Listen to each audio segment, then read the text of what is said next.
अस्सलाम वालेकुम नाज़रीन। प्रोग्राम तवाना पाकिस्तान शायगन के साथ में मैं हूं आपका मेज़बान डॉक्टर आमिर महमूद। नाज़रीन, आज मैं अपने आबाई शहर लाहौर में बैठा हूं, बड़ी खुशी हो रही है। और आज जिस मौजू के ऊपर हम गुफ्तगू करेंगे उसे हम क्रॉनिक लिवर डिजीज़ या CLD कहते हैं, या आम फहम ज़ुबान में अगर मैं इसे एक्सप्लेन करना चाहूँ तो उर्दू में हम जिगर की दायमी ख़राबी भी कह सकते हैं इसको। और जिन एक्सपर्ट को हमने आज स्टूडियो में दावत दी है वो है जनाब डॉक्टर राशिद अली साहब, असिस्टेंट प्रोफेसर हैं गैस्ट्रोएंटरोलॉजी के फातिमा जिन्ना मेडिकल यूनिवर्सिटी और सर गंगाराम हॉस्पिटल लाहौर में। डॉक्टर साहब ने डबल FCPS किया हुआ है जनाब, FCPS मेडिसिन भी हैं, FCPS गैस्ट्रोएंटरोलॉजी भी हैं, और बरतानिया से एडवांस्ड अमराज मैदा और जिगर की ट्रेनिंग भी हासिल की, और मेंबर भी हैं, member of royal college of physicians जो है MRCP जिस डिग्री को हम कहते हैं। तो डॉक्टर साहब काफ़ी वसी तजर्बा रखते हैं अमराज मैदा और जिगर में। तो welcome to the show doctor साहब। थैंक यू वेरी तो मच। सबसे पहले तो हम आम फहम ज़ुबान में डॉक्टर साहब समझाइए कि ये क्रॉनिक लिवर डिजीज़ या CLD जिसको हम कहते हैं वो है किस बला का नाम है? पहले तो thank you very much for calling me over here Shaygan के प्लेटफॉर्म, और डॉक्टर आमिर साहब से एक दफ़ा दोबारा मुलाकात बड़ा अच्छा लगा। Thank you sir. तो क्रॉनिक लिवर डिजीज़ ये वो टॉपिक है जो हमारे बड़े दिल को छूता है, क्योंकि ये हम बहुत सारा पेशेंट्स आए दिन देखते हैं। मियो हॉस्पिटल में मेरी 12 साल की ट्रेनिंग रही, UK में रही, सर्विसेज हॉस्पिटल में रही, अब गंगाराम में। तो हमारे वैसे मैंने इसका जो डाटा मेरे एनालाइज किया तो more than 20% of the public service hospitals में एडमिशन होते हैं, they are because of chronic liver disease. अब क्रॉनिक लिवर डिजीज है क्या? यानी कि 20% लोग जो 20 दाखिल हो रहे हैं जी अस्पताल हमारे में, जो वो बेड्स जिगर होते के हैं दायमी खराबी से जी उसका उसकी शिकार हो रहे हैं। पेचीदगियों की वजह से, मुख्तलिफ पेचीदगियों की वजह से दाखिल होते हैं। क्रॉनिक लिवर डिजीज़ बेसिकली है क्या कि जिगर जो है वो मुख्तलिफ तरीक़ों से मुतासर होता है। आम ज़ुबान में अगर मैं बोलूँ, जैसे हमें कोई कट लगता है तो कट के बाद वहाँ उसके ऊपर स्कार बन जाता है। इस तरह लिवर जो है उसके ऊपर जब इंजरी होती है, जब उसको डैमेज होता है, तो डैमेज के बाद क्या होता है कि स्कारिंग होना शुरू हो जाती है। डैमेज जब 6 महीने से ज़्यादा मुसलसल रहता है तो उसकी स्कारिंग जो है वो 6 महीने से ज़्यादा अगर वर्स हो जाए तो उसको कहते हैं क्रॉनिक लिवर डिजीज़। अच्छा, यानी कि 6 माह तक मुसलसल उसको नुकसान पहुंच रहा है जी जी और फिर उसमें मुख्तलिफ अलामात आएंगी और पेचीदगियाँ फिर पैदा जी होनी बिल्कुल शुरू बिल्कुल। हो जाएंगी। अच्छा डॉक्टर साहब, हमारी आबादी है इस वक्त लगभग 25 करोड़ के करीब हो गई होगी, तो आपके एक्सपर्ट ओपिनियन में इस वक्त तनासुब क्या है क्रॉनिक लिवर डिजीज़ का हमारी पाकिस्तानी पॉपुलेशन में? कितने फ़ीसद अवाम हमारे होंगे जो जिगर के दायमी खराबी से इस वक्त मुतासर होंगे? पहले हम बात करते हैं वर्ल्ड वाइड डाटा की ना। वर्ल्ड वाइड डाटा जी में ठीक है। ये इस वक्त बिलियंस में है, 1.7 टू 1.8 बिलियन ऑफ पौने द 2 पॉपुलेशन अरब, जी of the population they are having chronic तकरीबन लिवर 8 डिजीज। अरब की आबादी है, उसमें से पौने 2 अरब। जी जी। और उसमें जो है इवन 2021 का डाटा है जिसमें 58 million new cases were discovered. अब इंसिडेंस इसका इतना हाई है, 5 करोड़ 80 लाख। 80 लाख पूरी वर्ल्ड वाइड में। जो हमारा जो रिसेंट डाटा है वो ये शो करता है। पाकिस्तान ये में हर साल ऐड होते हैं, ये हर साल ऐड वर्ल्ड वाइड जो उस पे हैं। पूरी असल दुनिया में में हो गए ना। रिसर्च जो है वो उस जो 2021 में हुई, 2021 का ये डाटा है।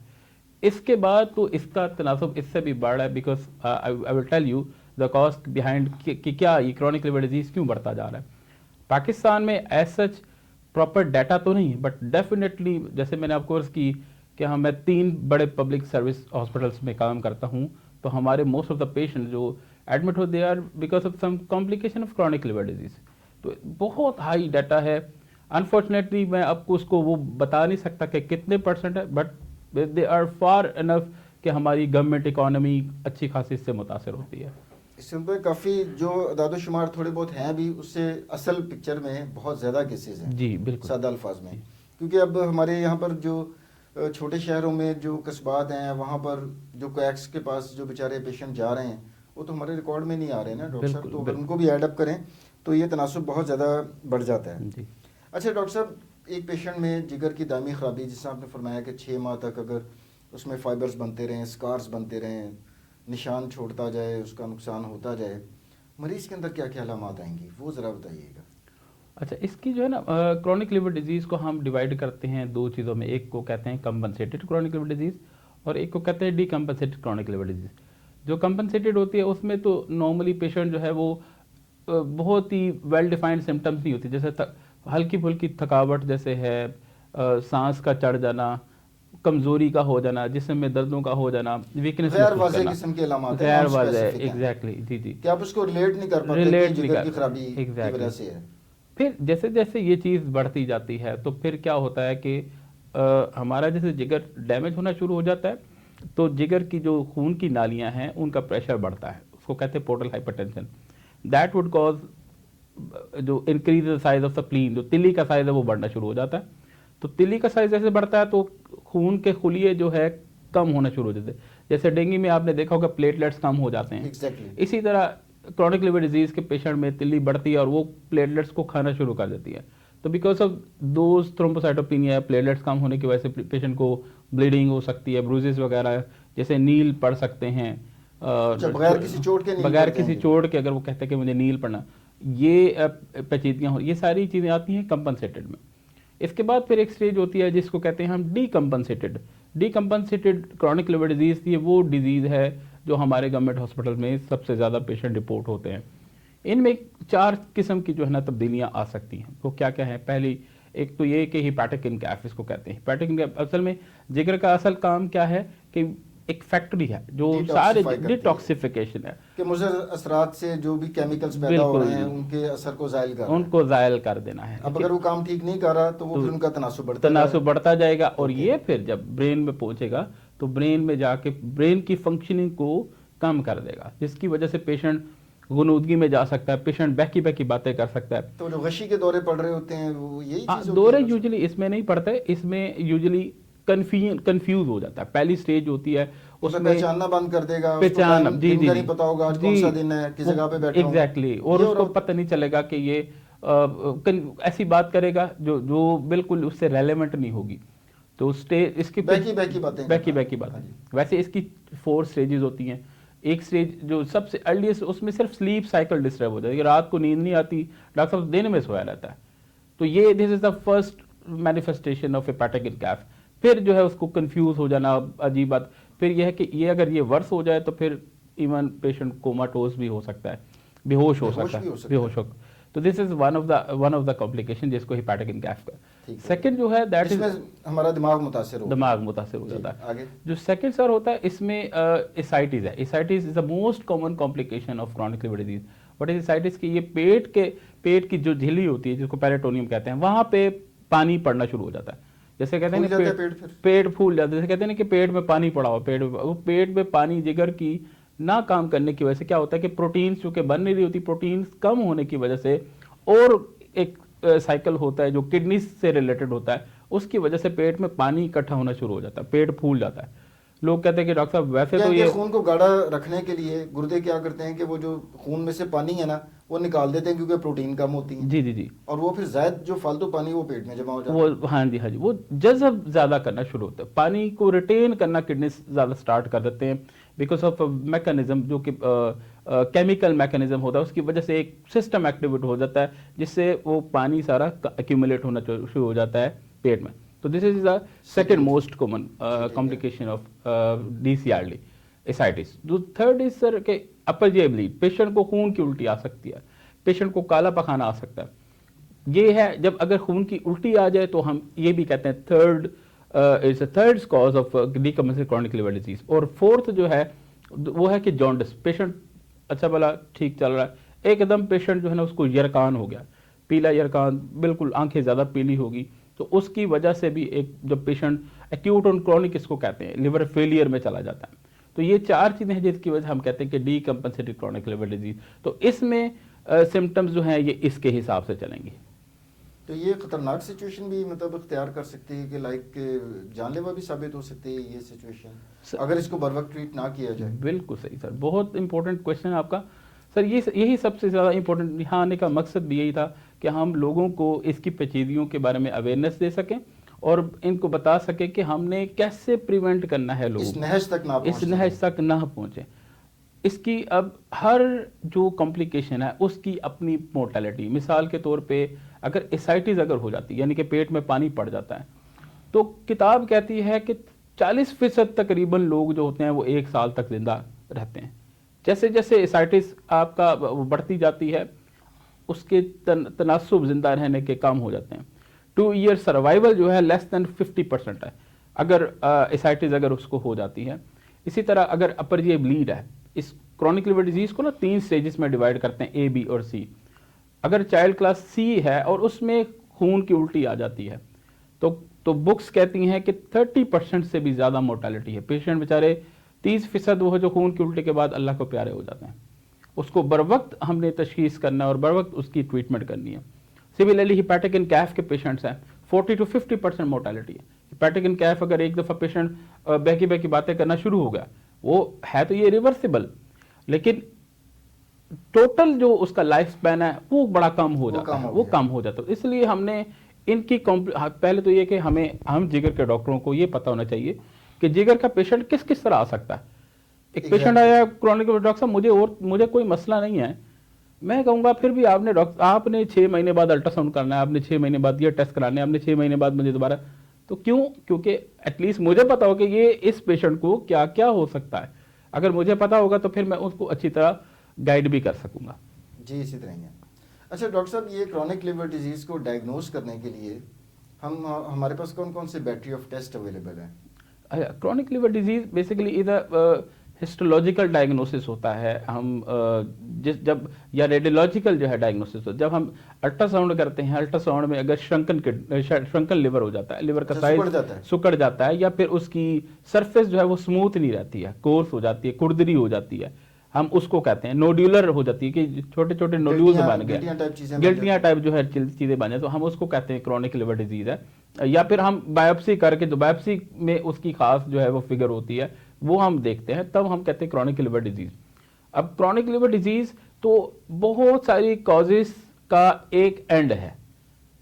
पाकिस्तान में जो मोस्ट कॉमन कॉज है वो वायरल हेपेटाइटिस है। आपको पता है, जैसे हम हेपेटाइटिस की बात हुई थी, हेपेटाइटिस बी और हेपेटाइटिस सी कंबाइन जो है तकरीबन 7% कॉज बनते हैं क्रॉनिक लिवर डिजीज। इसके बाद फिर मोस्ट कॉमन कॉज हमारा, जिसमें इंशाल्लाह नेक्स्ट टाइम हम अच्छी खासी रोशनी डालेंगे, जो बहुत ही इंपॉर्टेंट टॉपिक है, वो है obesity, fatty liver. Fatty liver आजकल इस वक्त टॉप पे कॉज बन गई है लिवर ट्रांसप्लांटेशन की। हालांकि पहले किसी ज़माने में डॉक्टर साहब जो वायरल इन्फेक्शंस हैं सबसे बड़ी वजह वो थी, लेकिन हेपेटाइटिस बी की वैक्सीन चूँकि लगभग 22 साल से हुकूमत पाकिस्तान की तरफ से फ्री ऑफ कॉस्ट दी जा रही है, तो आपके ऑब्जर्वेशन में भी आया होगा कि अब हेपेटाइटिस बी का तनासुब काफ़ी हद तक बहुत बेहतर, लेकिन सी की चूँकि वैक्सीन अवेलेबल नहीं है तो वो केसेस शायद अभी भी उसी तरह जी हाँ जी। लेकिन सी की ट्रीटमेंट बहुत अच्छी है। मैं यहाँ पे अपनी फ्री मिल रही है गवर्नमेंट की तरफ से फ्री भी मिल रही है, लेकिन जो दूसरी है वो इससे भी बेहतर है और बहुत ज़्यादा एक्सपेंसिव नहीं है।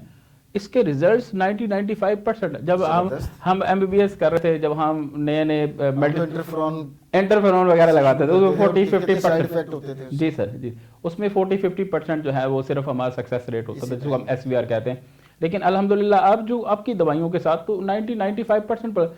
अब कैन यू बिलीव कि अभी भी लाहौर में बैठ के भी मेरे पास पेशेंट आते हैं, डॉक्टर साहब ये हेपेटाइटिस सी मैंने ना इतने सालों से रखा हुआ कि मुझे ना बड़ा डर लगता है इसके ट्रीटमेंट से। उनको भी समझा यार अब तो हम अब तो इतनी अब सेफ मेडिसिन आ गई हैं। तो हेपेटाइटिस सी सर जो हमारा पॉइंट था वो है कि क्रॉनिक लिवर डिजीज, एक तो ये कि इसकी कॉजेस का हमें पता हो कि किस किस वजह से होती है, फिर ये मेन मोटी कॉजेस वायरल हेपेटाइटिस और जिससे मैंने फैटी लिवर, और तीसरे नंबर शराब की वजह से। पाकिस्तान अल्हम्दुलिल्लाह शराब वाली ये वेस्ट में बहुत ज्यादा, वेस्ट में तो बहुत ऊपर है, सेकंड नंबर पे है, और पाकिस्तान में ये चुके डाउन है, नंबर 3 पे। इसके अलावा कुछ हेरिडिटरी कॉजेज होती है, जेनेटिक कॉजेज होते हैं। तो ये जितने भी कॉजेज हैं इनका एंड रिजल्ट जो है वो क्रॉनिक लिवर डिजीज होती है। क्रॉनिक लिवर डिजीज की मैनेजमेंट ऑलमोस्ट सेम होती है, चाहे कोई भी कॉज हो। उसमें हमने ये जैसे मैंने आपको उसकी खून की उल्टी को बचाना है, हमने पेट में पानी को बचाना है, हमने जिगर में कैंसर चूंकि इसमें हो जाता है, जिगर में जो कैंसर का तनासुब क्रॉनिक लिवर डिजीज के पेशेंट में बहुत हाई है। Normally we have the prevalence of chronic जो hepatocellular carcinoma 0.01 to 0.01 per annum इसकी जो है इंसिडेंस है। But in chronic liver disease sir इसमें 6 to 7% of the patient annual incidence है, मतलब कि इतना हाई इसका इंसिडेंस हो गया। दैट्स द रीज़न कि हम रिकमेंड करते हैं कि हर 6 महीने बाद क्रॉनिक लिवर डिजीज़ का पेशेंट अल्ट्रासाउंड ज़रूर करवाएं।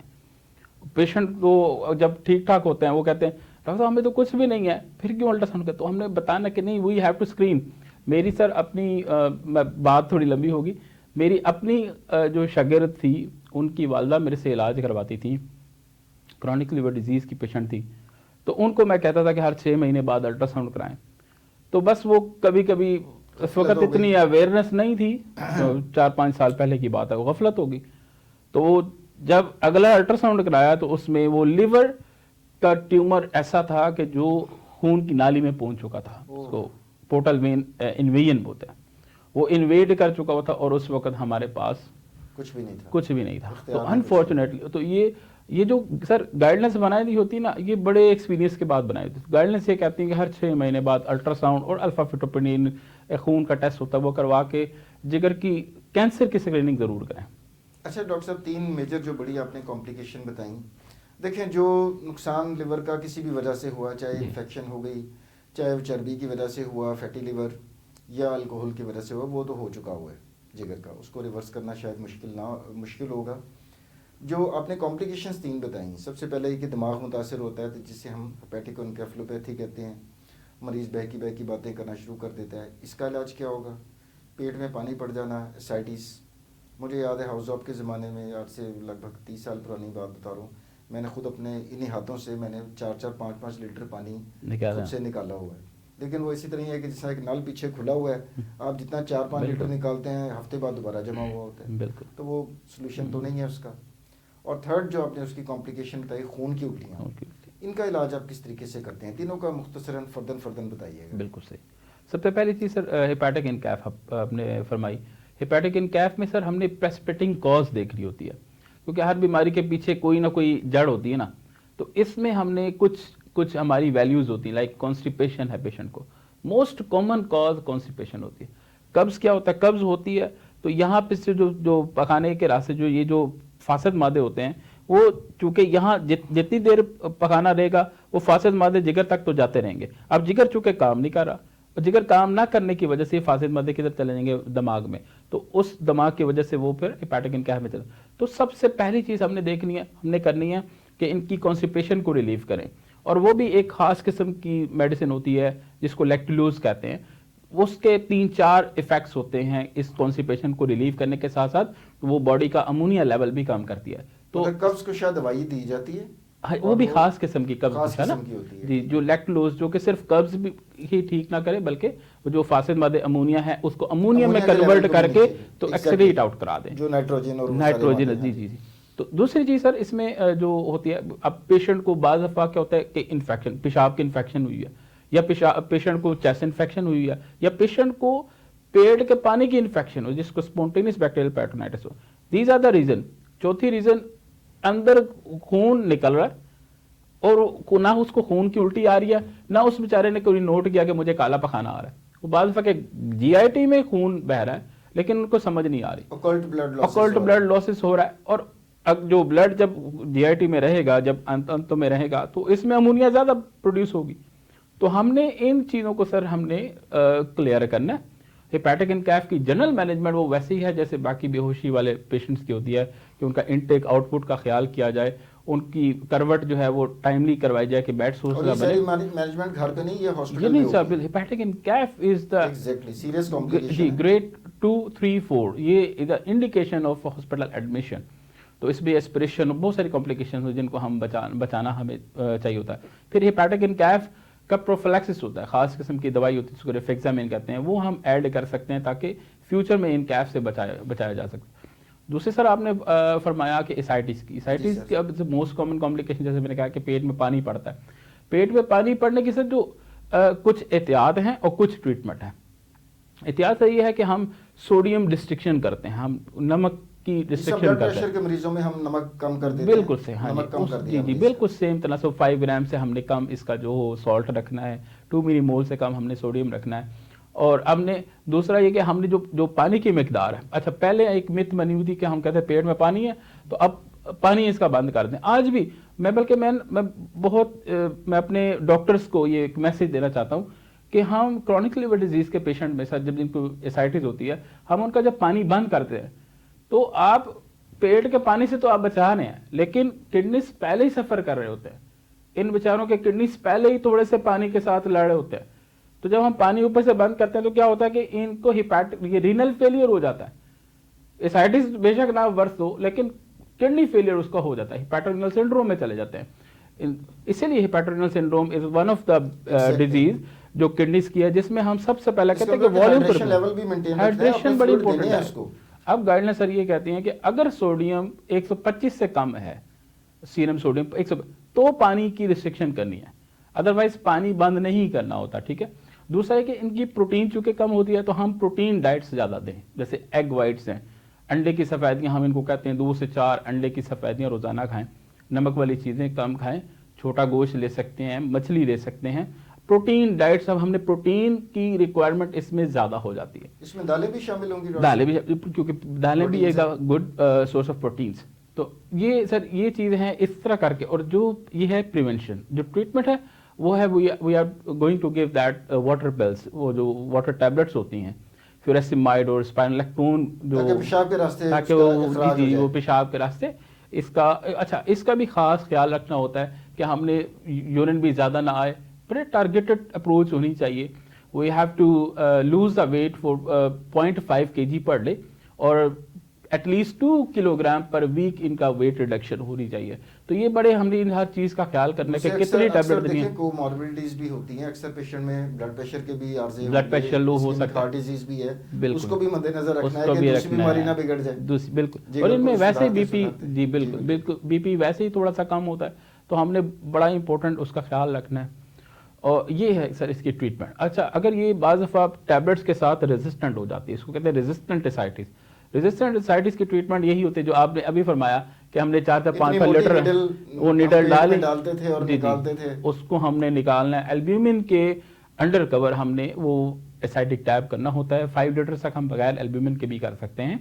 तो ये इंपॉर्टेंट होता है। अच्छा, रेजिस्टेंट एसाइटिस में मोर्टेलिटी 50% इन 1 ईयर है, ये बड़ा अनफॉर्चुनेट है। Resistant ascites is one of the indication of liver transplantation. अगर इस तरह है तो पेशेंट को you have to consider liver transplantation.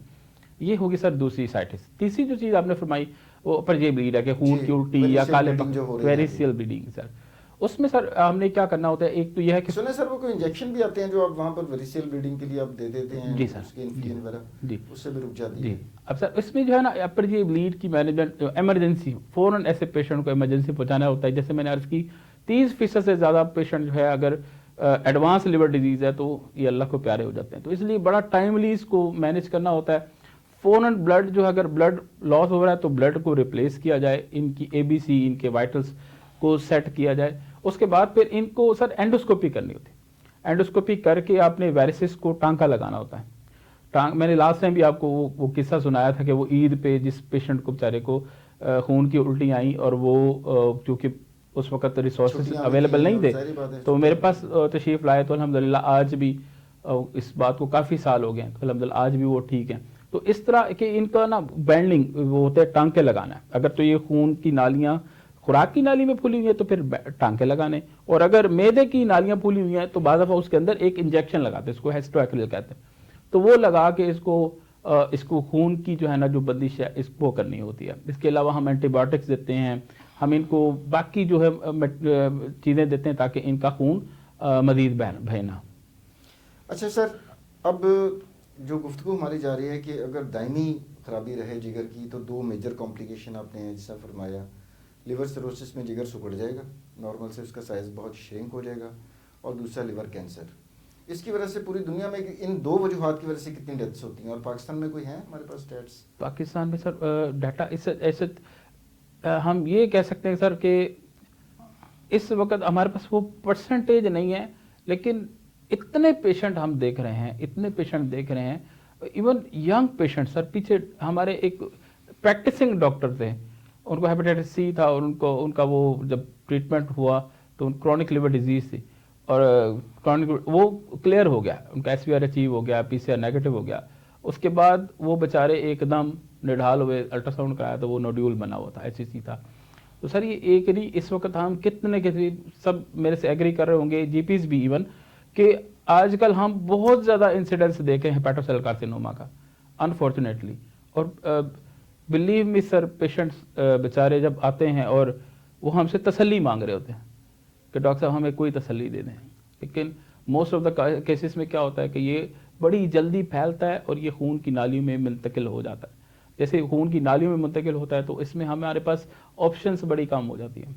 अगर हेपेटोसेल कार्सिनोमा कैंसर का जो है बड़ी जल्दी डायग्नोज हो, तशखीस हो जाए, तो फिर हमारे पास सर्जिकल ऑप्शंस होती हैं, फिर हम उस सेगमेंट को काट सकते हैं या नया जिगर लगा सकते हैं। लेकिन जैसे ही ये खून की नालियों में चला जाए या इसका साइज़ बहुत ज़्यादा बढ़ जाए, फिर हमारे पास अनफॉर्चुनेटली बड़े कम जो है ना वो हमारे पास वसाइल रह जाते हैं। एक सिस्टमिक कीमोथेरेपी होती है, वो लाखों का खर्चा 1 महीने का। अब हमारी आवाम कहाँ बेचारी अफोर्ड कर और सकती उसकी है। एफिकेसी भी कोई बहुत अच्छी नहीं होती। उस इवन देन 40 to 50% है उसकी, सर्वाइवल 2 साल से ज़्यादा नहीं है। दूसरा है एक इंडिया से हम जो हमारे पास एक मेडिसिन आती है या दुबई से आती है, सोराफिनिब के नाम से होती है, हम वो मेडिसिन देते हैं और उसके साथ भी 6 महीने से 1 साल तक लाइफ को जो है ना प्रोलॉन्ग किया जा सकता है। लेकिन ओवरऑल मैं ये अर्ज करना चाहता हूँ कि क्रॉनिक लिवर डिजीज़ को कभी भी लाइट नहीं लें, इसकी पेचीदियों को लाइट नहीं लें। खास तौर पे इस कैंसर को, जैसे ही नोड्यूल है, नोड्यूल का सर कहते हैं 1 सेंटीमीटर से ज़्यादा अगर नोड्यूल आ गया अल्ट्रासाउंड में, आप फौरन ट्राइफेजिक सीटी स्कैन करें। लोग सीटी स्कैन से डर रहे होते हैं कि पता नहीं सीटी स्कैन कराएंगे वो टीका ना रिएक्ट कर जाए, हमें क्लॉस्ट्रोफोबिक है, हम घुटन होती है, अब अंदर कुछ हो तो नहीं जाएगा। तो नहीं सर, इस तरह नहीं, हमें टाइमली मैनेज करना है और ये गाइडेंस बनी हुई है, कानून बना हुआ है, ये आ जाए तो ये करना है, ये आ जाए तो ये करना है, we have to follow that. और हम इस तरह कितनी जानें बचा सकते हैं। अच्छा डॉक्टर साहब, इसमें इसके अंदर क्रॉनिक लिवर डिजीज़ में हमारे पास बर वक्त अगर पेशेंट आ जाए तो कुछ ना कुछ हम उसका कर सकते हैं, लेकिन अगर हमारे यहाँ पर देखा गया ना कि एक तरीका इलाज बताएं, अगर वो मुश्किल लगे पेशेंट को तो पेशेंट डॉक्टर स्विच कर लेता है कि चलें जी फलां डॉक्टर से हम चेक करवा लें। फिर हकीम भी हमारे, आपको पता है माशरे में है कि जी वो जिगर के तमाम अमराज का इलाज किया जाता है। तो ये भी मरीज़ आपके पास रिपोर्ट होते होंगे जो इधर उधर से क्वैक से और उनसे हकीमों से इलाज करवा कर आते हैं, वो कितना एक नुकसान कर जाते हैं लिवर का सर? सर जिस पॉइंट पे हम बैठे होते हैं ना एज ए हेपेटोलॉजिस्ट और लिवर स्पेशलिस्ट, तो हमारे पास आम बंदा यूजुअली आता ही नहीं है। और बेचारे वही होते हैं जो इधर उधर से हो के और मज़ीद जो है ना बेचारों को जिनको नुकसान हो, तो आई वुड नॉट से कि वो बेचारा अपना बेड़ा गर्क करने की, ऐसी बात नहीं है। वो बेचारे अपनी एक तलब से जाते हैं और बेचारे मिसगाइड हुए होते हैं, मासूम है ना सर। वो इश्तिहार भी इस किस्म इश्तिहार इस तरह है जी जी, तिनके का सहारा होता है कि जी एग्जैक्टली 100% शिफा हम आपको दे देते हैं, तो लोग बेचारे ऐसा लास्ट रिजॉर्ट चले तो जाते हैं। बेचारे हाँ जी, वो भी दुखी हैं, परेशान हैं, तो वो तो अपना एक ना वो, और फिर सस्ता भी होता है, वो आ जाते हैं, स्ट्रैप के अंदर आ जाते हैं लोग, तो वो बेचारे ऐसे चले जाते हैं। आज उसमें क्या होता है कि जिगर की एक बीमारी है, उसको कहते हैं ड्रग इंड्यूस लिवर इंजरी, डिली, और एक है जी AKI, एक्यूट किडनी इंजरी। अब वो हर्बल मेडिकेशन, क्योंकि हम हमेशा उनसे कोई वो गिला नहीं, हम सिर्फ ये कहते हैं कि अगर आप इससे ठीक कर सकते हो तो you have to share the data. अब हमारे पास जो हर चीज़ का डाटा तहकीक है तो यू शुड शेयर ना, हम भी फायदा उठा लें। मैं अपने पेशेंट्स को भी सर ये कहूँगा कि जो पेशेंट को कोई फलां डॉक्टर या फलां हकीम आपको ये कह रहा है कि मेरी दवाई से ये ठीक होता है, तो आप उनसे सिर्फ इतना कह दें कि सर आप हमें डाटा बता दें, हम हमें से शेयर कर लें, हम एक दफ़ा इसको ना चेक कर लेते हैं कि कितने आपके पेशेंट ठीक हुए और कितनों को नुकसान नहीं हुआ। सिर्फ इतनी सी बात करेंगे तो बात जो है ना ख़त्म हो जाएगी। अच्छा डॉक्टर साहब, अब लिवर ट्रांसप्लांट की आपने बात की, वो उसके लिए कौन कौन से पेशेंट्स कैंडिडेट होते हैं जब आप कहते हैं कि नहीं जी अब और कोई चारा नहीं है सिवाय इसके कि जिगर की पैबंदकारी की जाए, और ये कितना एक आसान और कितना एक सस्ता तरीका इलाज है, ये भी ज़रा बताइए। अब पहले तो आसान वाली बात करते हैं कि बिल्कुल आसान नहीं है। अभी मेरी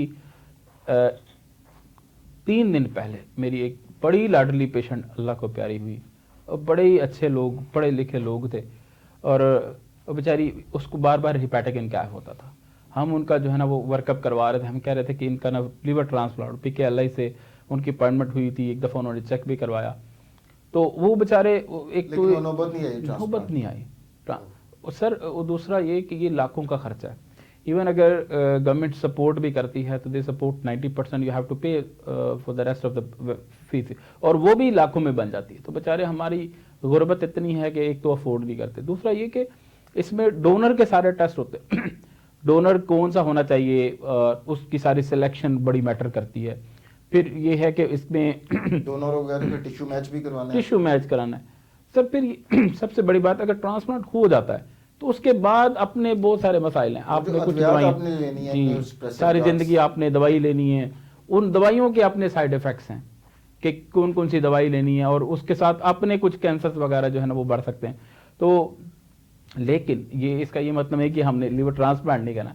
जहाँ पे जेन्युइन इंडिकेशन है, लाइक एक पेशेंट है जैसे रिकरेंट एसाइटिस हो रही है, एसाइटिस उसको टैप करते हैं, बार बार टैप करते हैं, रिकरेंट हो रही है, उसको आपने इंडिकेशन है रिकरेंट हेपेटिक इनकैफ है, उसकी रिकरेंट आपको पर ये ब्लीड हो रही है, खून की उल्टियाँ बार बार आ रही हैं, उसमें इंडिकेशन है। लिवर एक्यूट और क्रॉनिक हो गया, लेकिन लिवर के ऊपर जॉन्डिस हो गया, क्रॉनिक लिवर डिजीज है उसके ऊपर जॉन्डिस हो गया, दिस इज एन इंडिकेशन। फिर कुछ दूसरी इंडिकेशन है, हम इसमें स्कोरिंग सिस्टम एक करते हैं, इसको कहते हैं मेल्ड स्कोरिंग। मेल्ड स्कोर अगर 15 से ज़्यादा हो जाए तो दिस इंडिकेशन। कुछ बीमारियां ऐसी जैसे मैंने आपको बताया कि कुछ हेरिटरी होती हैं, जेनेटिक कॉजेज होती हैं, प्राइमरी बिलियरी कोलिंजाइटिस होती है, प्राइमरी स्क्लेरोसिस कोलिंजाइटिस होती है, विल्सन डिजीज है, जो जेनेटिक कॉजेज, उनके हर एक की अपनी अपनी डिफरेंट इंडिकेशन है। मैंने आपको ये बताई, ये जनरल इंडिकेशन है। फिर हर बीमारी की अपनी इंडिकेशन होती है कि उसमें लिवर ट्रांसप्लांट कब करना होता है।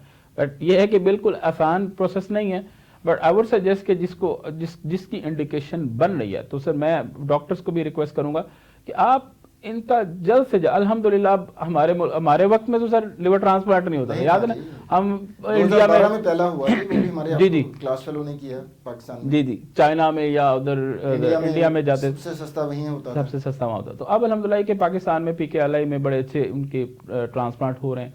तो जिसकी सर इंडिकेशन बनती है तो आई वुड सजेस्ट कि आप टाइमली उसको जो है ना फॉलोअप के लिए वहाँ पे भेज दीजिए, ताकि वो रजिस्टर हो सके और टाइमली उनका ना काम हो सके। अब हम प्रोग्राम के अख्ताम की तरफ बढ़ रहे हैं, और आपकी जो गुफ्तगू से जो हम कशीद कर पाए हैं, एक बात तो ये कि जिगर की दायमी ख़राबी जिसे हम क्रॉनिक लिवर डिजीज़ कहते हैं, उसको मैनेज करना इतना आसान काम नहीं है। एक एक्यूट एमरजेंसी है और पेशेंट को हॉस्पिटल में दाखिले की ज़रूरत है।